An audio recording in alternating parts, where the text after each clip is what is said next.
What is going on, guys? This is the Club of the Man 1993. This is episode number 233 of WWE Turn Alert, as Cedric Alexander seems to have transitioned back to being a babyface after 2 years of being a heel when he had joined the Hurt Business back in the fall of 2020.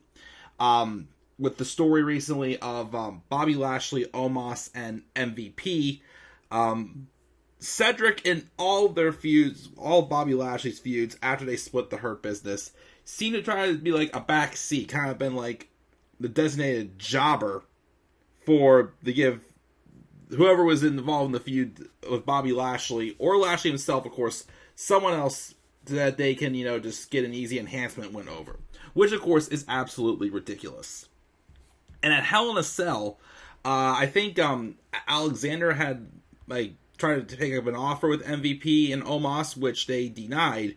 So then he got involved in their match to basically turn the tables on them. But Bobby Lashley didn't need that help, of course. Bobby Lashley came away with the victory.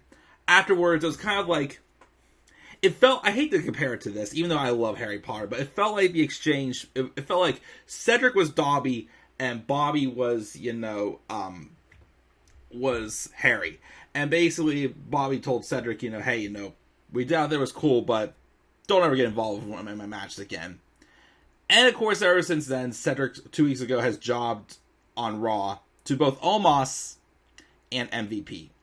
So he's a babyface again, yeah, he's just jobbing.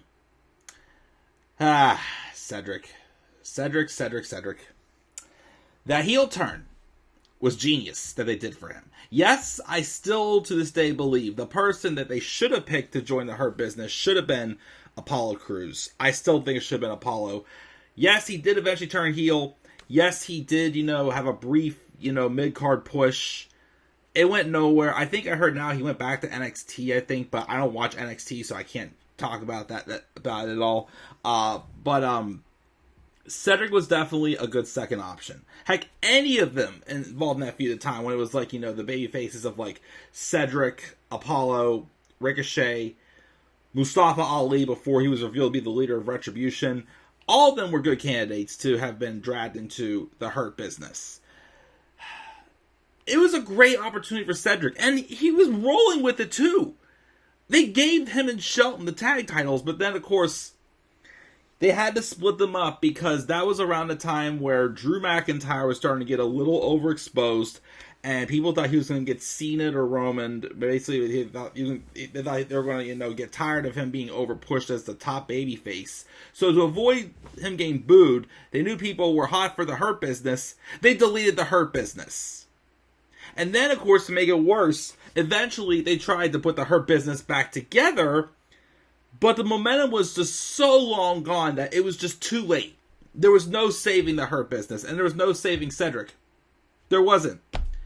It's a shame. Cedric Alexander, this is the same guy I keep mentioning. Cruiserweight Classic 2016. The guy was so over. The crowd chanted, "Please sign Cedric." Triple H himself came out and endorsed him in front of the whole crowd.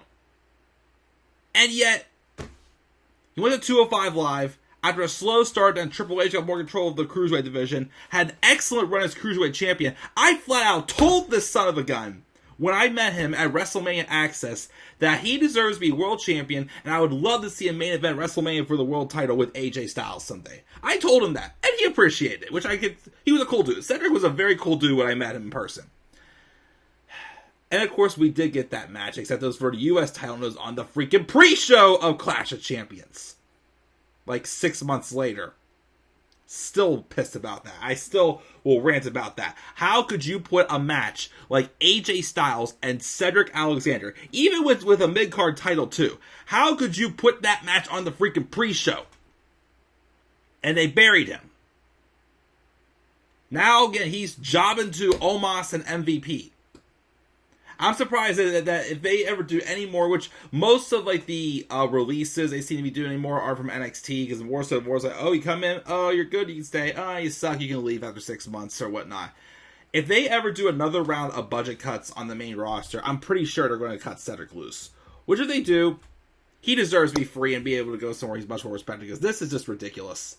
Not only jobbing to Omos, but he jobbed to MVP on Raw last night. He jobbed to a manager. And no respect, I know MVP, is a previous wrestler, of course, but the fact that he's out of his prime and he's stuck he's basically a manager now, and you had him job to a manager. That's just ridiculous. So I don't see his face turn going anywhere for Cedric. He's just going to be jobbing the heels now. And that's a shame, because that's not what it should be, because Cedric is deserves so much better than that. Any of these talents do. But that's my thoughts on Cedric Alexander turning face at Hell in a Cell 2022.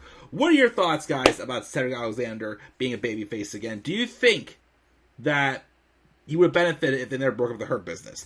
Do you think he could be the next one on the chopping block? What do you guys think? Leave your thoughts down in the comments section below. And be sure as always to slap a like on the video and subscribe for more content on my channel. Follow me on Twitter as well at DemandAirboy93. And as always, guys, please stay tuned for more WWE Turn Alert.